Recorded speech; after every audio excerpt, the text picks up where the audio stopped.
Hey Beth, can you hear me?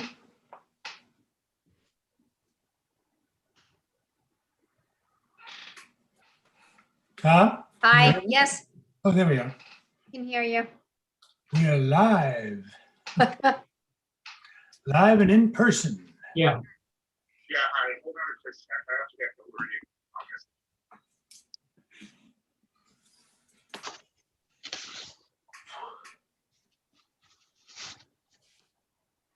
Hi, everybody. Kathy, Hello. Hi, Kath.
Chelsea, I think we can open the meeting, please.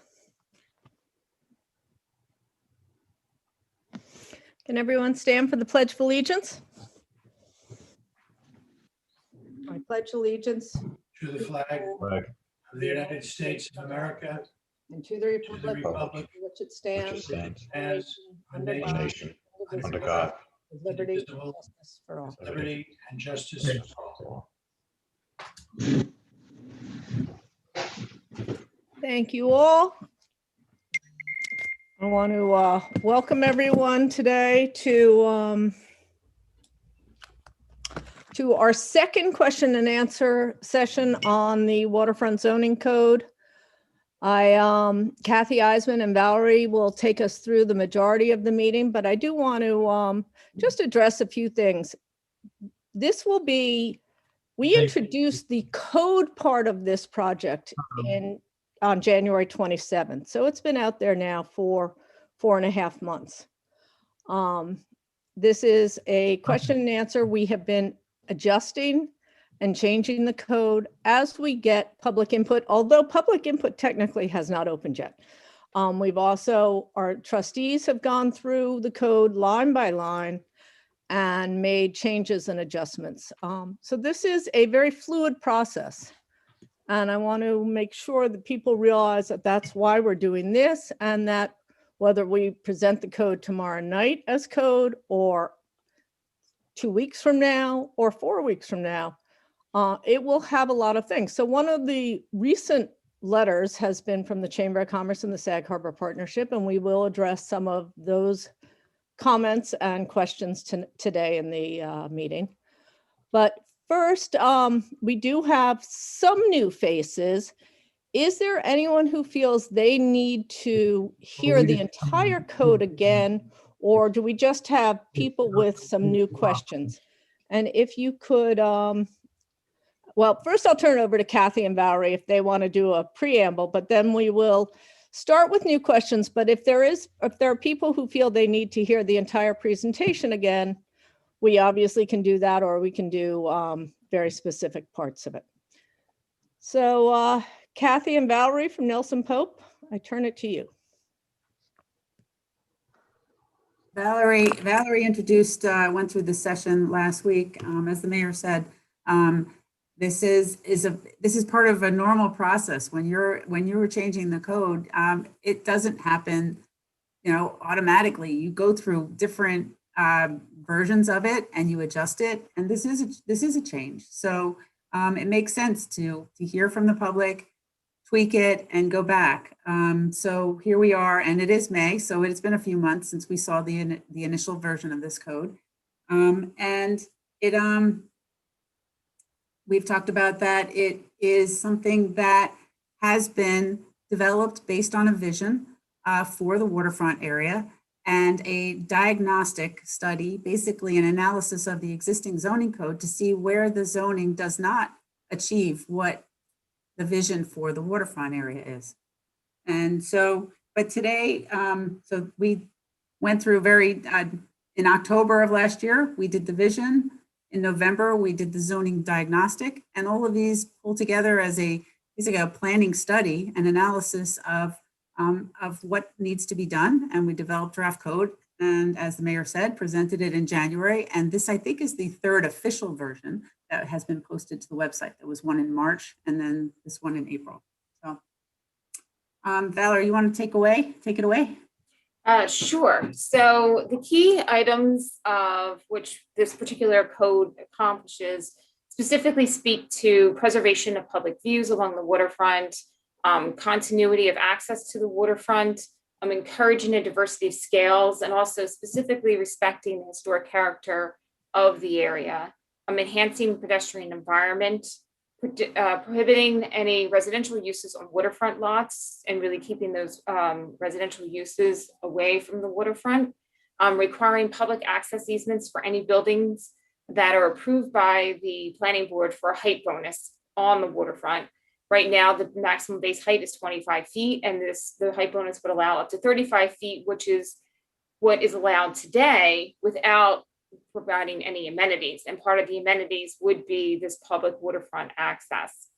Also, in addition, the overlay district would permit some additional uses in the OD district with specific size limits to specifically allow for smaller retail components within the OD district, but definitely not something on the scale of what's allowed in the VB district. And actually, to add to that, currently in the office district, there are two uses that are retail uses that could be larger than 3,000 square feet by special exception, hardware store and grocery store. So the one other feature that is a footnote that should be added to our table is that we would not be permitting office uses on the ground floor in the VB district. That is definitely something that takes away from the pedestrian environment that you want to see on a main street in the Village Business District. And that's something that should be added back to the table. It's a footnote on your existing use table in the Village Business District, and that will get put back. So that was never the intention, to allow office use on the ground floor for those parcels that are in the VB district in the overlay. So I hope that clarifies something there. Okay, go ahead, Valerie. Okay, so the area outlined in the dark pink is actually the waterfront overlay boundaries itself. It does not, if you look at the particular map, you'll see that it's a small area within the overall village. And the zoning districts that it specifically focuses on are within the boundary area are the VB, which is the Village Business Waterfront OD District, and the PC Parks and Conservation Districts. Although I will note the Parks and Conservation, these are park land areas, so they will remain as such.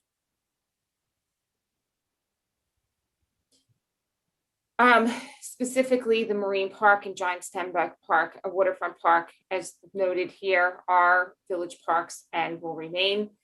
We are specifically identifying two different height subzones. The first is a height subzone A, which allows for a maximum of 3 stories or 35 feet. And the second subzone is subzone B, which allows for the 2 stories, 25 feet maximum. However, this is the area that allows for 3 stories, 35 feet, if certain amenities are provided to the village as part of the height bonus process. And the other part of this is that any building within the overlay district over 25 feet would require a step back over 25 feet. So it actually would have to be stepped back 10 feet for that area. Do you want to go through these? No, we're not going to go through this. So we did a comparison of the existing zoning, the proposed waterfront overlay, and the goals from the vision that are supported by the change.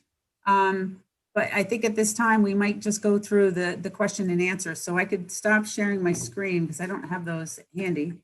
Do you have those handy, Valerie, the points from the chamber letter? Yes, I Or we do. take general questions? Yes, I do.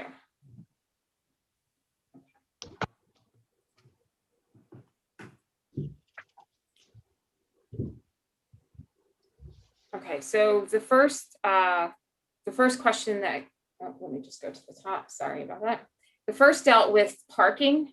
There was concern of, regardless how the developer chooses to modify its property or pursue any variances that a board may grant, the code should clearly state no reduction of currently available off-street parking will be permitted under any site plan application or request for variance. So just for clarification, we are not proposing to change any of the parking requirements that exist today. So that will not be changed as part of this waterfront overlay.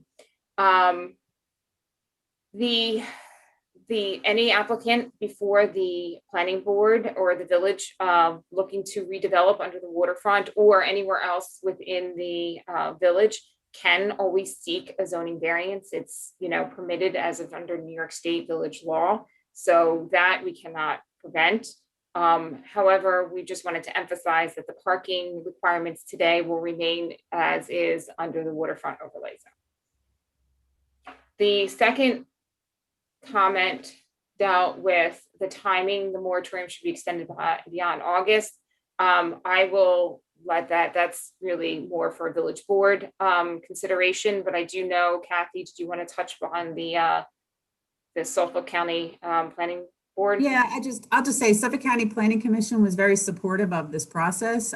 They were very excited actually and thought the village was being very progressive as far as pursuing a form-based code. They did allow the extension to this by 6 months, but a few of the members in general do not approve of extending moratoriums and voted against it. But it did pass, but they did, say that they would not really like to see it extended further. Of course, if something came up, then, that needed consideration, if there was a good reason for it, but I don't believe that the intent here is to extend it again. Would like to get this done before August. I don't know if the mayor wants to comment any further, but that's the idea, is that there shouldn't be any reason that we can't get the public input on this before that point and complete secra, complete the referrals, and be able to vote. Right. I hope we can. So the next comment was the current zoning's table of uses should not be modified. It should remain as is. Changes to the use dilutes the integrity of Main Street. One of the things that we wanted to highlight here, as well, we understand that there is concern from competition from Main Street. The code itself has taken a lot of, we've provided a lot of focus on this code to really not necessarily compete with Main Street, but to assist the areas off of Main Street by allowing some smaller retail, non-intensive retail uses within the OD district. And the village board has worked throughout this process at identifying and reducing even some of the initial thoughts on what types of retail could go in the OD district. And specifically right now, there is in the OD district certain retail that is allowed. And so all we're doing is bringing in similar retail to that particular area.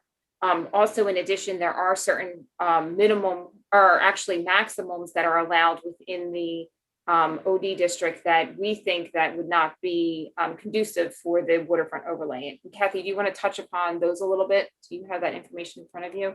Well, it really is that the current office district allows the hardware stores and grocery stores over 3,000 square feet. So we felt that was, that wouldn't be consistent with the vision for the waterfront overlay. Right. Kathy, I believe Deputy Mayor Gardella has a question. Yes. Sure. So I went through the use table, and what I found is, and you can correct me if I'm wrong, but if you go through it, you have 27 business types that were not permitted or are currently not permitted in the office district, which will now either be fully permitted or will need a special exemption. Is that correct? That's what I counted, 27. I can't answer it specifically, but we do have that comparison table that I can look at. Yes. While we're talking. If you look at it, you'll find that there's 27 businesses that were not permitted or are not currently permitted in the office district, which will now either be permitted or will be permitted through a special exemption. So that to me is a big difference. And I'm just making people aware of that. That's all. that's fine. And if the village board wants to reduce the number of businesses allowed within the OD district, that is completely up to, the village board's purview. One thing I just want to note, one of the interesting things about your village's zoning code, which is different than a lot of other community zoning code, is that you actually break down your retail into very specific retail types of retail. So for example, you have something very specific that says a fish market, a flower shop, where a lot of communities, they will just have retail and a general definition of retail. So one of the things that we did take a look at was some of the retail that was permitted in the OD district. We looked at similar retail associated with it. So similar retail, what I mean is similar retail that would require about the same amount of square footage, about the same amount of foot traffic, about the same amount of intensity. So that's one of the things I just wanted to point out with when you're looking at the comparisons of the code. It's really just looking at what other uses could we allow under the retail umbrella that were of similar nature. Okay, so what I have is, as I said, 27. I Yep. have an antique shop, a Yep, bicycle shop, yep, bookstore, yep, fish market, flower Yep. shop, yes, glassware, jewelry store, Yep. beer, wine, or liquor store, music store, pet supply store, pharmacy, sale loft and canvas shop, shoe store, shop for, what does it say, souvenir shop, stationery store, toys and games. yes, Something about wallpaper only. I guess a business can sell just wallpaper. Art galleries, ship marine chandlery, theater live, theater motion picture, marine surveyor, naval architect, dry cleaning, laundromat, and repair shop for small household or business or personal appliances. And also tables and chairs as accessory to a retail food store. yes, that is That's correct. what I have.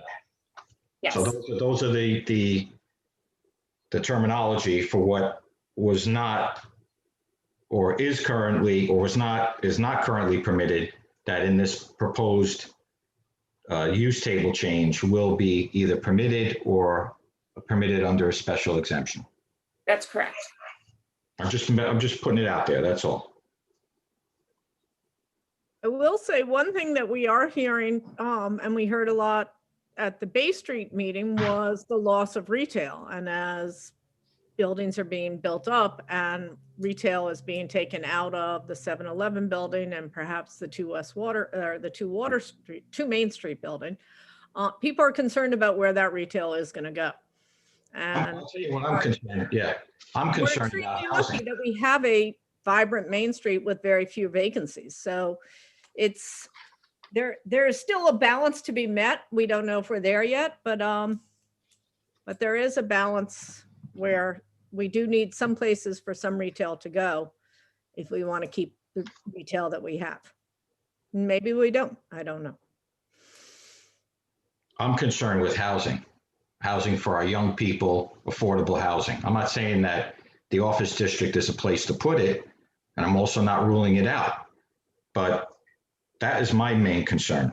I'm also concerned that we could, as the Chamber of Commerce has said, it could affect Main Street. If we allow 27 different businesses to go back there, I'm not saying that we're going to get 27 different businesses. There's not enough room back there to accommodate all of that. It's just something to consider. That's all I would say. And I think that housing, the way that we're allowing the mixed use buildings, can help that with retail on the ground floor and housing on a second and or third floor. So, but the table, as you know, as we're saying, the table of uses is still being looked at, being adjusted and discussed. Right, and I would suggest at this point, because clearly there's also other view, the public has some thoughts on the overall uses. This might be something worth just holding off until, you have the official public hearing comments, and then the village board can revisit each one of these uses in the OD district. Because I think, again, one of the things I always like to try to remind people when you go through these types of processes is that there is a lot of agreement in this code, and we're really down to a few remaining items, and one of them is uses in the OD district, right? So the VB district and the Waterfront district, people feel fairly comfortable with. And so at this point, we're really focusing on the OD district. Yeah, this is Trustee Kors. I'd just like to say that the OD district was designated the OD district, that area behind Scavoni's, which is Meadow Rose and Bridge Street nexus, in 2009. And the idea was to encourage Main Street office, especially realtors, to move back there to release more space on Main Street for retail environments. And I think it has to be said that after 13, I guess, where are we, from 2009, 11 years, that hasn't worked. I mean, there has been no change back there. Those homes have pretty much stayed the same. I guess we have an antique store there, and we have a Pilates studio in that district. But to a large extent, this idea of migration from Main Street to encourage more retail on Main Street has, not to put too fine a point on it, has been a failure. So the idea of reimagining that area is something that is very much worthy of consideration and discussion. And I take Tom's comments on, we don't want to jump into this, and we need to really be concerned about undermining or diluting Main Street. But having said that, I really do believe it deserves discussion. Are there any other comments? Sure, should I go on to the next topic? Village costs, and it talked about the administrative cost for processing applications as a challenge to the village, and the village taxpayer should not be burdened with added costs created by the developer's owner seeking relief or variances from the zoning code. And currently your overall fee structure has escrow payments established. And so there would be no additional cost to village taxpayers as a result of the adoption of this code. Enforcement is a challenge to the village due to funding, as well as certain approval processes are not well unified given our different review boards in various districts. So there was overall concern about just the limited resources, and the village needs to adopt a gating process to ensure continuity. And one of the things that this particular code does is that we specifically looked at the current processes and making sure that whatever we adopted as part of this code would go right in line with the current approval processes. So we're not necessarily asking or suggesting that the approval process changes, nor are we taking any jurisdiction away from any current local boards that have a current approval jurisdiction currently. Those would all remain the same as well. Sewage, all available properties within the waterfront overlay must connect to village sewer. If the sewer line is not available, then the sewer line needs to be extended at the expense of the developer. So Kathy, I'm going to turn this over to you for you to talk a little bit about the current sewer situation and what's required as part of the current village code, and why the particular overlay would fall in line with what's required. Okay, so we currently, if you are within the sewer service area and you propose changes, you need to connect to it. In fact, I believe that if it's there, you're supposed to be connecting it to it without even making any changes. But for the majority of the properties, there's no changes that really could occur without expansion of their sanitary system or including or putting in an IA system. Any of the developments that would be proposed under this code would likely require sewage treatment under Suffolk County Sanitary Code. And therefore they would need to connect to the sewage treatment plant. And a recent example is the church at 48 Madison, where they requested an extension to the sewer service area. They paid for a map plan and report. It was, they applied to the village board of trustees to expand, to extend the sewer service area. And that was approved, but that was paid for by the applicant. So that there is precedent for that, and that would occur in this case as well. Thank you, Kathy. The other comment was all properties within the waterfront overlay to be redeveloped or to conceal Their dumpsters from public view. Methods of concealment shall be subject to review by Architectural Review Board for aesthetics. So we do have a section in the overlay, what's called refuse areas, and specifically refuse areas, including dumpsters and garbage cans, must be located in the rear yard adjacent to the principal building. No refuse areas may be located in the waterfront yard or visual access yard. And we also require that refuse areas must be screened by a fence or enclosure of at least 6 feet in height on all sides, or as necessary to conceal any dumpsters or other refuse structures. Enclosures must remain locked and closed except when in use. And again, as we stated before, that each local land use board that has a current approval process in place, that approval process will remain the same. So the ARB would be reviewing this as part of their review. And then improvement costs. The village is burdened by costs of litter control, trash disposal, sidewalk replacement, tree plantings, lighting improvements, stormwater management, traffic management, security, maintenance of signage, and traffic controls. Any property proposed to be redeveloped within the overlay should be required to pay the cost to perform this work along its property abutting public lands, thereby covering the cost for any physical improvements deemed needed by the village, as well as contributes one-time payments to a general community fund established by the village to fund capital improvements. So one of the, again, as part of this overall process, if you fall within that subzone B, where you would potentially look for a height overlay, a height bonus, there are requirements that you would, and any developer would need to provide certain amenities, and some of those amenities are identified. So those would automatically be incorporated as part of the site plan approval process.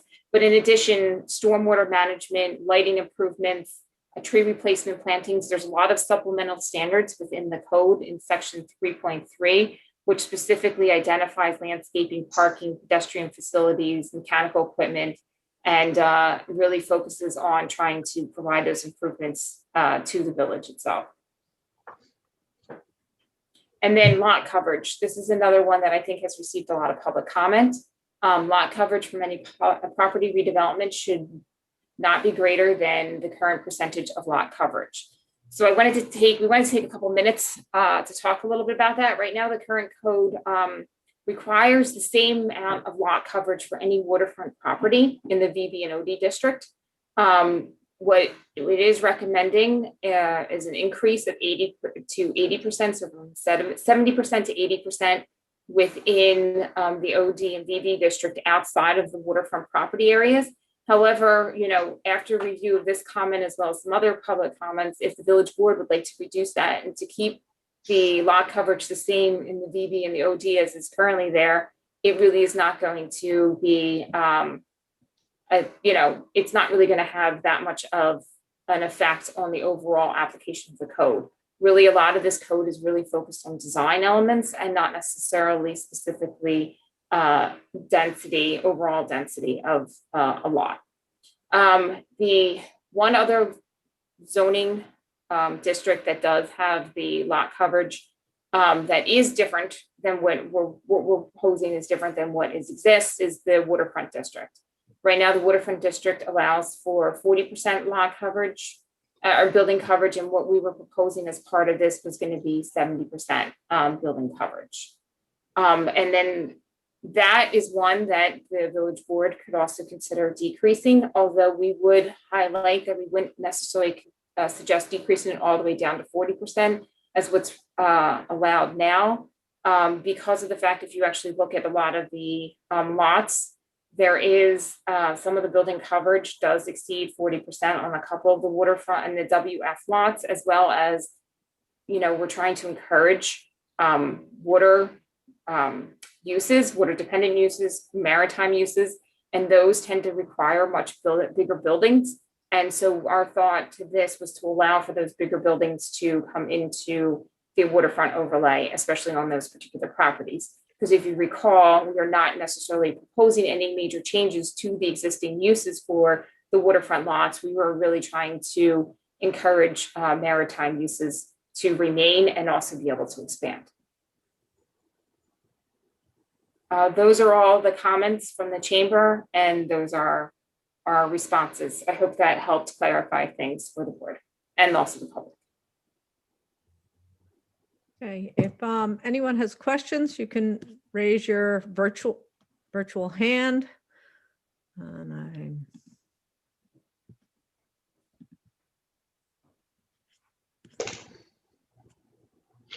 no Hi, one? Kathleen. Hi. Gavin Manu, I'm the president of the Chamber of Commerce. I just want to say thank you, Valerie and Kathy, for the explanations. I took some notes on that, and I will report back to the Chamber Board as well as our members that information so they can continue to be engaged. Thank you. Excellent. Thank you. Thank you for your comments. Mazier? Hi, thanks for the presentation. I have a couple of You could questions. introduce yourself, please. Hi, I'm Maziar Beruz. I'm a resident of the village of Sag Harbor and an architect here as well. I have a few questions. First one is, what is the process for reviewing questions and replying to them at the moment? Well, this is one of the part of the process. The board, we will bring this to the board probably 3 weeks from now, 2 weeks from next Tuesday. I don't have the date in front of me right now, but the last meeting, the work session in May, we're hoping to bring it to the board, at which point we would open public comment. And then we will have meetings that you can come to or you can write. Okay, I will definitely follow up with those meetings. But if you have clarification questions right now, obviously. Yeah, I raised 2 questions or comments in the presentation last week. One had to do with the lack of visuals, illustrations, 3D models, and graphics. And the response was that there wasn't a budget for one. And I find that not a satisfactory reply.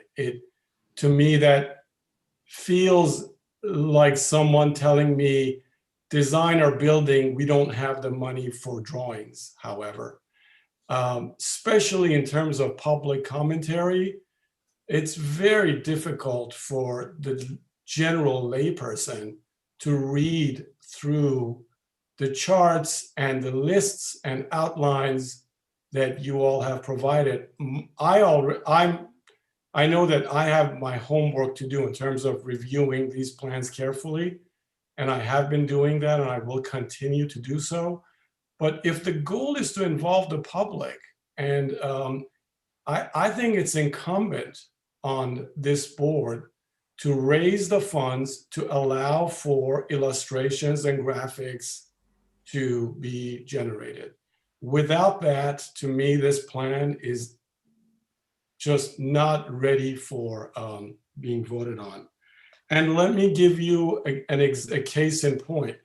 In Zone A, where you allow for 35-foot tall buildings to exist, during Sandy, I had to walk through that zone with chest-high waders. My waist-high waders weren't sufficient. Water went right into them. So you're allowing for a 35-foot structure to exist there.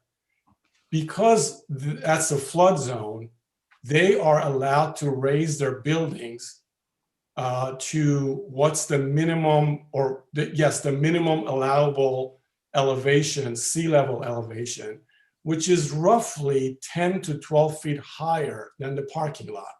So you have a 10-foot raise already and a 35-foot building producing a 45 to 50-foot structure.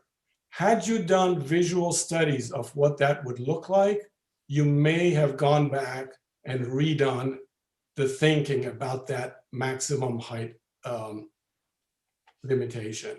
So I'd strongly urge you to review that very carefully. So that's one. Wait, Mazier, before you go forward, Valerie or Kathy, do you want to respond to that at the moment, or do you want to wait until? Yeah, we can respond to that. Actually, the maximum height is measured from the natural grade. So it's 35, it's 35, it's 35. It doesn't matter if you have to elevate your building, that you don't get any more than the maximum height.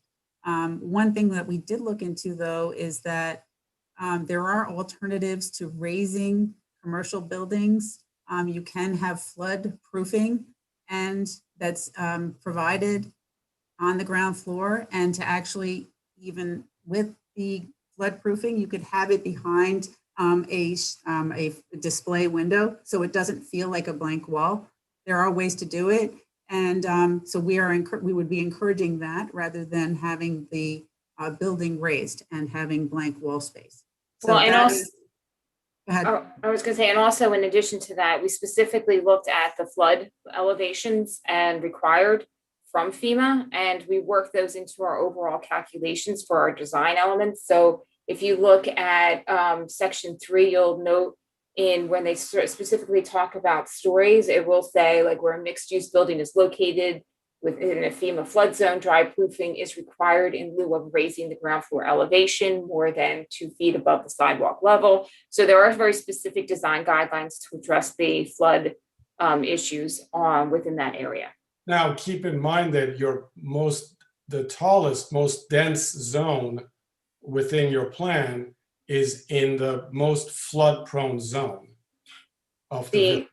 Right, Not and just to clarify again, the heights now are 35 feet. So we're not changing the overall heights of which is currently allowed. Yeah, I'm also always wary of comparing to what's allowed now. Certain things that are allowed now just don't work well. So I'd like to compare us to what's the best plan we can have, not what we may have had in the past. Regardless of what the plan is now, you are proposing your highest, most dense development in the most flood-prone zone of the village. That doesn't completely make sense to me. There has to be some mitigation. I told a friend recently on this issue that besides wearing chest-high waders, a nice car of mine during just a flash rain was half drowned, and I had to throw that car out. So that's where you're proposing building your most dense area. So I'd like that to be addressed maybe now or in the next session. And I think graphics would help, because I think if you showed a 35-story structure covering the parking lot, you would see a reaction from the town and the public that would be overwhelmingly negative. Where, how would it cover the parking lot? I don't. Well, that is what their zone A is. Their zone A is essentially the parking lot. Well, it includes the parking lot, but we own that, and I don't believe the village has any reason that they are going to sell that. Actually, we're not allowed to sell it. It's a parking lot. Yeah. But so But that's I'm sorry. That's how it is zoned. If it's to be remain undeveloped, that it should be taken off the plans. It should be shown as an undevelopable land. We can do that. So okay, that would Can be great. we? Do you have a second question, or can we move? I know. I do have a second question. Well, one comment, I have 2 comments. One was about the comment I made the last time, which was the fact that there's a kind of a repetitive mantra in the document saying something about allowing a diversity of styles, materials, and sizes and scales in order to maintain a historic character. That sentence contains its own contradiction within it. Something has to be done about that sentence. It, on the face of it, just doesn't make sense to me that those 2 comments can go in one sentence. If you don't address it now, I'd like that to be addressed at some point, because those are the kinds of comments that future architects like myself will use and abuse to get things through as under the category of exceptions, which, by the way, is my final comment. There should not be almost any exceptions. Create a zoning plan and stick with it. There is no need for exceptions. Let's say that this is the best scenario that we have, and we're going to keep to it. We don't need to allow variances to be issued left and right, because we know from experience that they get abused. And so I would say let's have a very concise, clear and whether strict or not zoning plan, and use that for in every case and every scenario. You Okay, can't thank have you. a zoning code without a ZBA and the authority to grant variances, sir. It's unconstitutional. Okay, Just so so you know. let's You have to have it. okay, so I understand that. From my 23 years of practicing here, I know that variances are abused and used and abused by everyone, and I know how to do that as well. I know all the loopholes. Okay, So- thank you. We do have a number of other comments. I've seen Steve Williams' hand, Randy, and Catherine Levy. Stephen, go. Why don't Mayor, I'd like these comments. I don't like my comments to be brushed over. I'm not brushing them over at I'd all. like my comments to be answered, and I know that Mrs. Vale just said that it's unconstitutional not having. I agree, and I believe that. I just feel that there's a need for this plan to get much more concise and really rely less on variances. Even And if we heard you. Okay, so Yeah, we heard you. We can't make it more concise right here, right now. We're taking your comment. I apologize, but I also want to get as many comments and questions in as possible. Mr. Williams. Thank you for recognizing me. Really, I was actually going to indicate. Yourself, Steve, please. I'm sorry, this is Steve Williams, 85 Milton Avenue, Sag Harbor.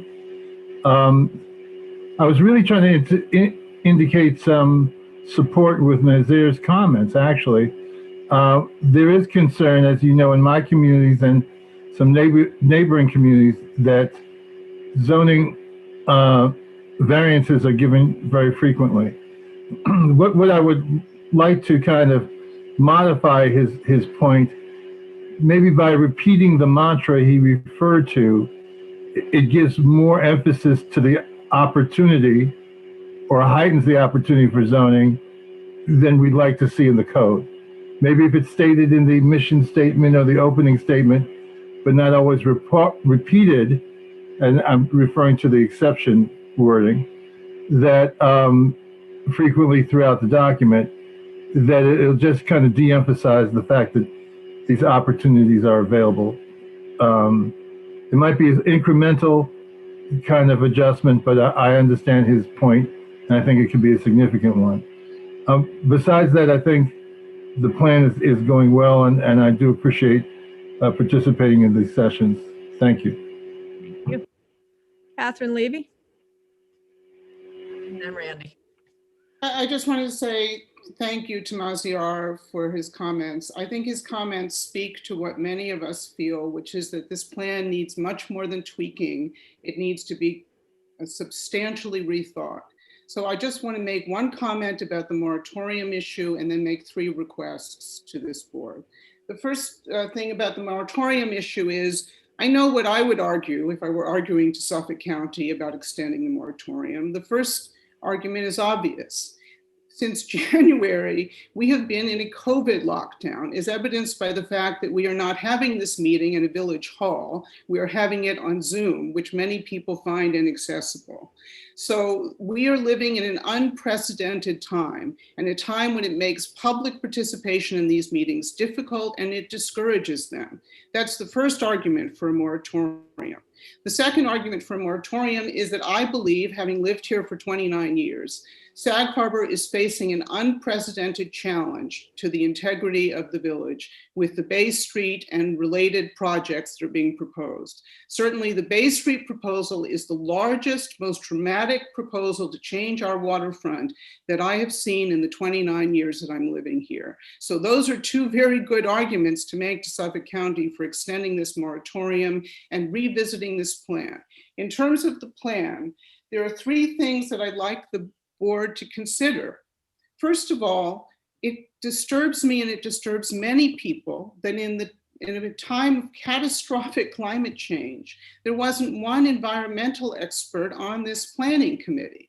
And I think it speaks to some of the questions that Maziar raised. And almost every person I know who's familiar with this plan is raising that question. So I think that the plan needs to be revisited. People like Maziar and environmental experts have to be included in it because we cannot ignore this change. It's coming whether we want to recognize it or not. So the first request I would make to the board is to fundamentally revisit this entire proposal, the people who came together to make the proposal and the scope of the proposal.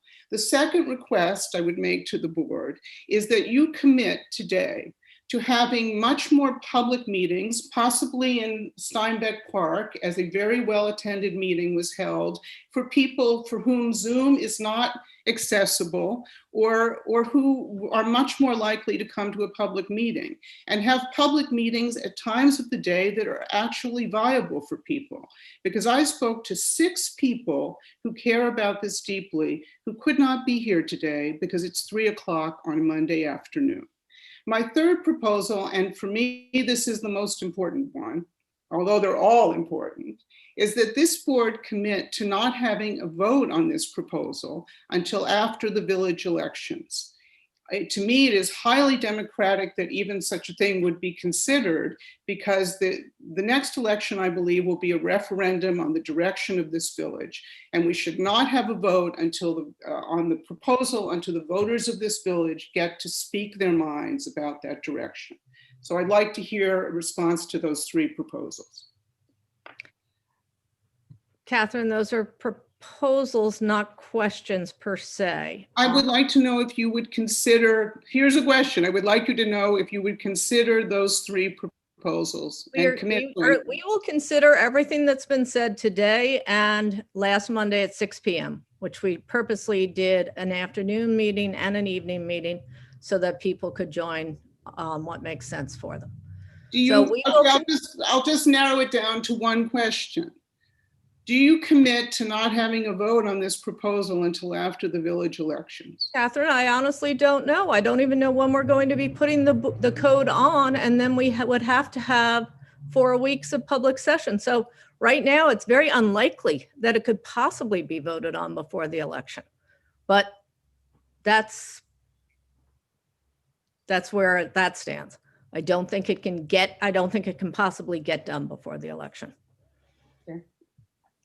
Randy Croxton? Yes. We, speaking for Safe Sag Harbor, we have gone through a comprehensive 3-dimensional analysis of all of the existing structures, the maximum development potentials under the existing code and the proposed code for the area along Bay Street and Long Island Avenue, which is the essential component of the waterfront impact. The office district is the lowest lying area in Sag Harbor. It's the first to flood. That is both landlocked and low lying. So we concentrated on the interface, the edge of open water and the views and connectivity to the village. We will be sharing that going forward. And just a comment about, is Sag Harbor a mix of eclectic styles and scales? Number one, it most certainly is. The only National Historic Landmark in Sag Harbor is the Old Whalers Church. I wrote the Historic Structures Report for that. I've been living here over 30 years.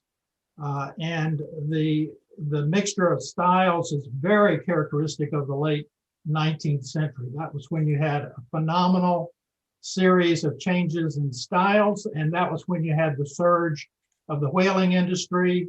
That is the DNA of Sag Harbor.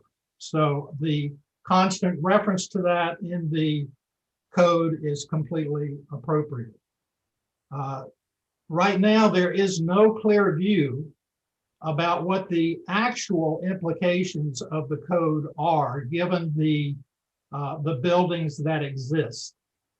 In fact, because almost everything in the area I've talked about is village business or waterfront. And under the new code, there are no front yards, there are no side yards. So it is a very, very different condition and presentation. It's very pedestrian focused. It's very focused on retail. It's very focused on a walkable community, all of which are very positive sustainability elements. In heavily historic districts and towns and villages, it's very common that you don't just start sticking everything up on stilts, although there's fundamental advantages to that if you're doing new construction and working in other contexts. But it's very common to have the flood proofing at the ground level when there is historic fabric, particularly a fabric of the significance of Sag Harbor. So there are any number of fundamentals that have been thought through and that are intelligently integrated into the proposals. I think it will be shocking to see the three-dimensional reality of the new code as of right. It will continue to be a 1 and 2 story context in scale and character, with the possibility of adding in very careful ways additional volumes on the upper levels. But right now, I do agree, the one thing I do agree with Mazir is that we don't know, and we haven't seen it, and we haven't looked at it. And we will be glad to share our endeavors about what this code actually means to our built environment. Randy, that would be wonderful. If you can join us tomorrow night at the board meeting, that would be terrific. Be delighted to. Thank you. Are there any other questions? Val?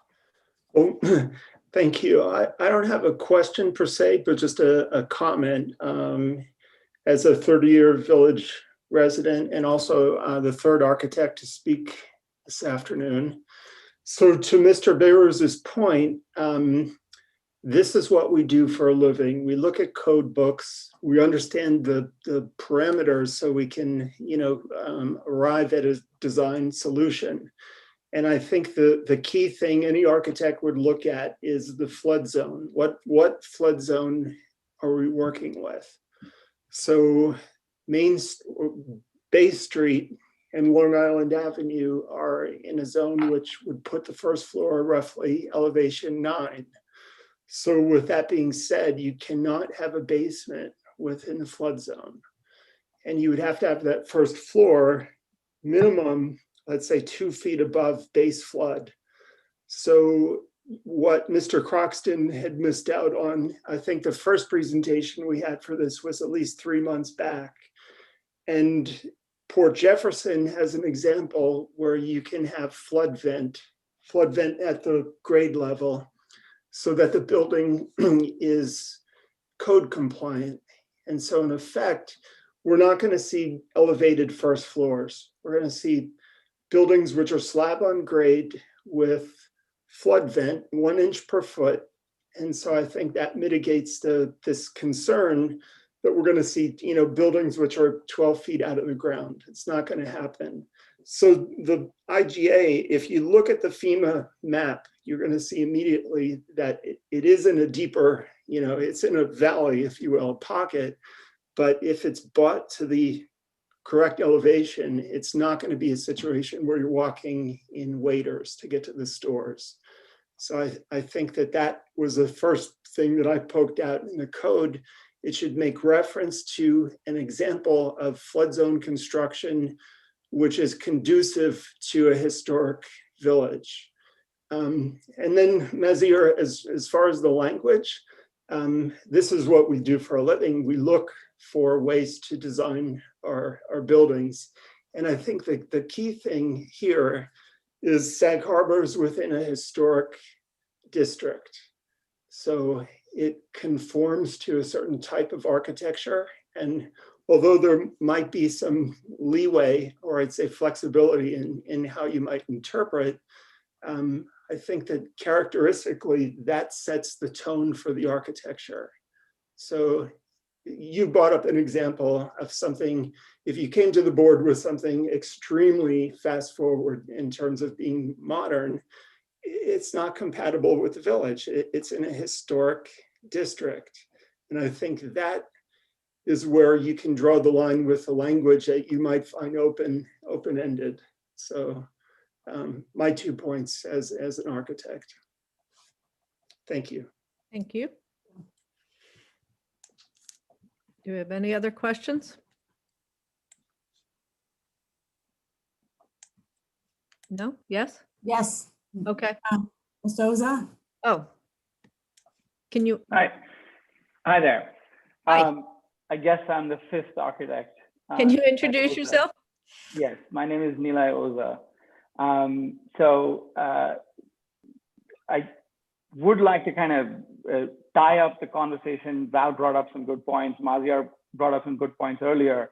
But I think I'd like to underscore that a well thought out planning document has a graphic quality that reaches people that are intending to take away something of value from it.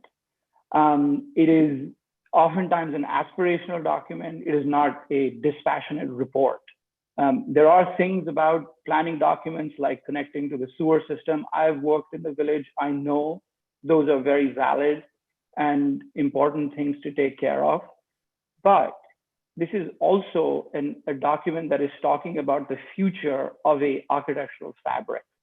And to present it as a black and white written piece of information loses something of value. And Val, you're right. We are intending, we do have to divine what we can from code books. But this, I believe, is something of a different nature. There's a quality to this document that requires us to think about our urban fabric in a little bit more of a creative manner, and to allow for a different graphical representation that makes it possible just behooves us as a community that is trying to make our urban fabric that much more kind of refined. I would like to just take a minute and just share the document, if I may. One of the things I want to just point out, I know there was a lot of discussion or questions about graphics. So we did specifically identify and put in certain graphics within the code itself, especially when we're dealing with specific types of uses, as well as building forms and setbacks. As you can see here, this is, for example, a mixed use building. This is another example of a general building. So we specifically did include that, but what we didn't want to do was go beyond the point of giving architects or any developer a sense of what the overall goals are versus getting involved in the details, which really is where the historic district and the architectural review board's purview would really be focused on. So I think to a larger extent, you will see that there is a lot of design elements within the code, but we don't specifically deal with architectural materials, specific details, because of the fact that we felt that process should continue and remain as is currently, which is with the ARB and historic preservation boards. I actually don't deny that is the right thing to do. I don't, over-prescribing what needs to be done is actually even worse. I totally accept that. I guess the point that, and I'll read through the document because it's going to affect my professional life. I guess what we're trying to bring across, at least I am, is that this needs to be understood by the general public because we are going to vote on it.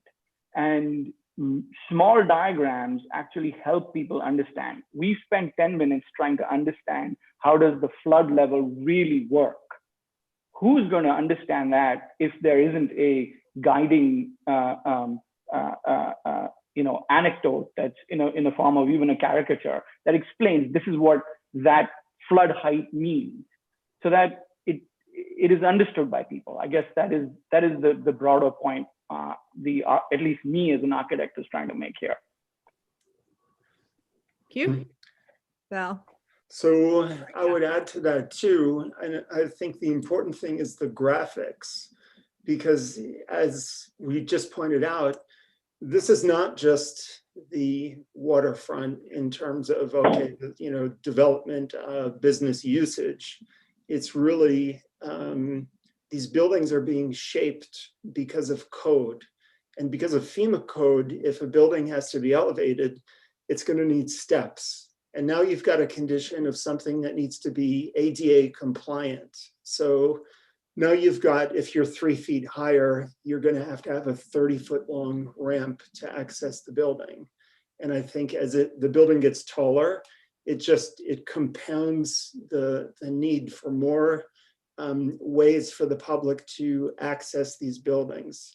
So I think to Valerie's point with these illustrations, I think that this code has to be rock solid in terms of saying, this is the type of FEMA code that's going to be applied to these structures. And like it or not, you're going to have to build slab on grade construction. So you don't have a situation. We have buildings on West Water Street, which are 7, 8 feet out of the ground. And if that were a public building, how is someone going to walk not only up the steps, but you have to have a ramp to provide access for the public. So I think that that's going to be the driving force in keeping a building which is going to be a public or a user-friendly building for a pedestrian village. And I think as a form-based code, this has to apply across the board for any building which is within a flood zone. And that's what we have. We've got a flood zone with a specific AE designation. And I think the code should make reference to that AE designation. And then architects like us can look at it and say, okay, this is how we have to design a building within that zone. Okay, thank you. Catherine? No. Thank you. Catherine? You have to unmute. I don't know why you were on. It's unmuted now. Several of these comments, Val's comment and several of Maziar's comments point to the thing that just stood out for me when I first read this proposal. And I think it speaks to you're not having an environmental person on the planning committee.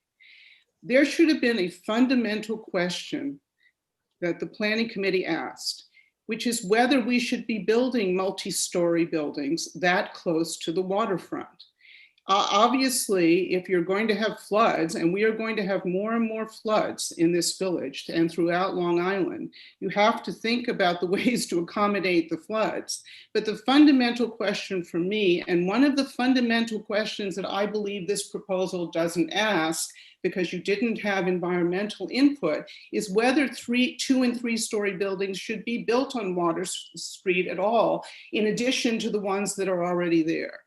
I don't think they should. And I think that the environmental approach is completely missing from this document. We're looking at ways to accommodate the ways things have already been done, but this is not 1870. This is a moment when we are recognizing that we are in the midst of fundamental change that is going to become more profound over the decades. And this proposal doesn't recognize that change. So that's why I think it needs to be fundamentally rethought. And my question to the people who drew up the proposal, was there ever a question of whether multi-story buildings should be built on these properties at all?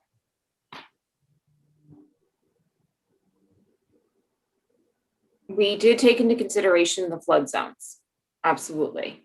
I work in numerous communities that deal with flood zones along the Hudson River. We work with various communities along Long Island Sound. So we are familiar with flood regulations. We are familiar with building in flood zones, and we are familiar with taking the precautions to deal with those types of situations. That being said, we were always looking at this particular zone with the reflection of, again, continuing the community character that exists there today, but also taking into consideration that we do have to work into new FEMA regulations. There's a tremendous amount of buildings that are there right now that actually don't meet FEMA regulations.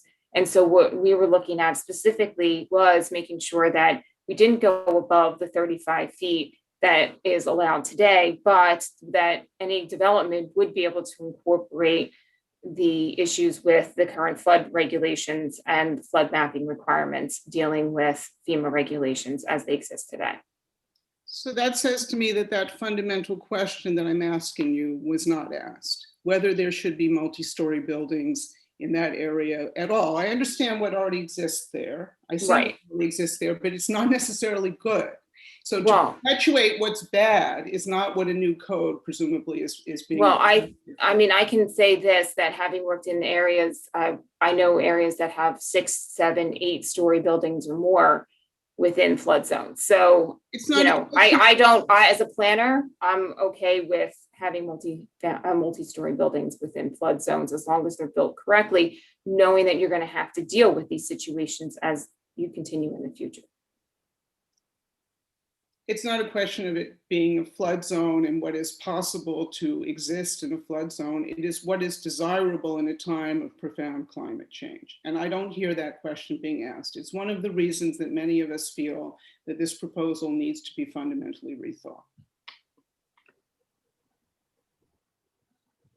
Jim LaRocca?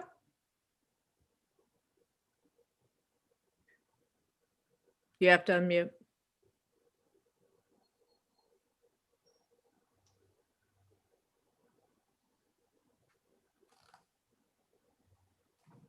Jim, we can't hear you.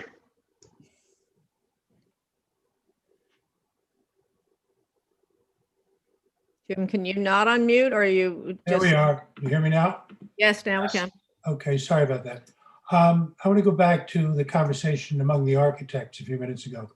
One of the most frequent questions I've had from people is on a much more fundamental scale than a lot of what we talk about in here.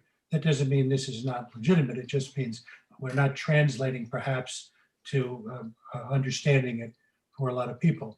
I've asked now, going back 2 months maybe, for a simple representation of the 6 or 7 most prominent buildings along the waterfront that might be in play. And what I asked for was a representation of what can be done under the existing code and what can be done under the new code. And I don't have a response to that yet. I know folks have been working on it.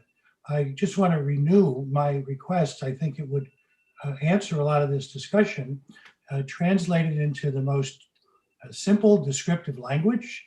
I disagreed at the beginning about doing it visually because, for one thing, it was expensive. We were trying to accelerate and not spend a lot of money. But I think this just confirms in my mind the conversation I've heard tonight, that if we can we not come up with a simple description? You can do this under this code and that under the new code, and do it for the key buildings. When I first made it, only 7-Eleven was in play. Now, perhaps Cape Pos is in play, Malloy, all the way down the line. So I would just tonight renew that request that we do a side-by-side descriptive analysis of what you can do under the old and what you can do under the new. Jim, you will get 2 of those this afternoon, and Randy has his modeling that we'll show tomorrow night. And if you like what you see that, Kathy, we can also talk tomorrow night on how we can find some money to do the other 5 that you asked for. So Great. that is all coming in to be discussed tomorrow night. So I did 1.5 basically. So because Okay. I did 1.5, sorry, not 2. So yeah. Okay. But you'll see that later. I should have it later tonight, Jim. I'm sorry about that. Thank you, Kathy. I've been working on it. It's more complicated than you'd think. I know it sounds simple, but it is. It's tough to do. I understand, but thank you for that. Thank you. All right. Do we have any other comments? Mazier? You're not mute. You're still muted, sir. Can you unmute yourself? You can. All right, it was telling me that the host doesn't allow. Okay, we're fine. This little comment about historic versus diversity and all that, Randy, I do appreciate, and I'm in agreement with the value that you're emphasizing, that yes, the characteristic of Sag Harbor is essentially one of diverse materials and scales and sizes of buildings. I want that to just become a little bit more concise. For many years, East Hampton Village had a line in its code that said buildings need to be appropriate. And that was abused by everyone, including by chairmen of boards of committees, because if something wasn't appropriate in their minds, in their own personal minds, then those things would be rejected. So I agree with the intent, the value that's being, that the spirit of that comment, but I think it's a line that could be very seriously taken advantage of. Mazier, is this the line? It's in the purpose and intent, and it says encourage a diversity of scales, architectural styles, and materials which respects the historic character and gives the village its authentic nature. Is that the line? Yes, and I know Val commented on that we are in a historic district. I should remind everyone that modernism is by now a historic style. And by the way, I'm a modernist architect. I'm not necessarily against putting up a modern structure, but if that is a value system that, or a comment about value, that I'm generally against these types of comments, because they don't indicate a particular concise zoning architectural kind of component. It's something for interpretation. It's like a Rorschach chart. You can read into it whatever you like. And because it's repeated so many times, I just would like everyone to perhaps dig in there and find how best you could refine that. But yes, Mayor, it is that line that I'm referring to. That is in the purpose and intent. I don't believe it's in the code per se, but if it is, I would agree with you. That's Valerie. It's not in the code itself, and it's only listed once under the purpose intent as part of the visioning process. Right. And it's something we spoke about a great deal as we started this process, was that we didn't want to become Disney World. We didn't want to force it into all historic. We didn't want a pattern book even. We didn't want to have to make it feel as though it was all made up and faux. We wanted that authentic nature. That doesn't mean it's historic from the 1870s. It just means it's authentic. I don't know if it's doing anything at all the way it's written, so might as well. But again, it's written as part of the purpose and intent. It was one of the original. Yes, it's one of those things that a lawyer could use as a purpose and intent of the code, and then argue for an exception or a variance based on that purpose that's given. I think that's fine. I think what the village board can always modify that at the end. That's really just one sentence within Yes, it is. It's a very simple sentence. I agree. So, but I also think in terms of when we talk about architectural styles, we really we're referring, and we can even put the word historic back in there, because your downtown actually has numerous historical architectural styles. And so we really don't want to specifically identify a specific time period. And I think that's really what the overall intent was. You have a very, historic, quite a history within the village of Sag Harbor. And I think the intent was to allow for that, those various historical architectural styles to come forth within the more modern buildings. Okay, I think I've belabored that point enough. I'm just going to close with this comment. Drainage, flood zone and drainage.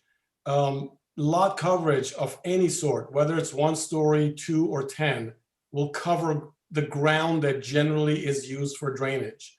Because I bought my property here knowing it's a flood zone, so I'm going to deal with its consequences. I don't want that, nevertheless, please don't exasperate it. find way, the two pumps here can't handle the current rainwater.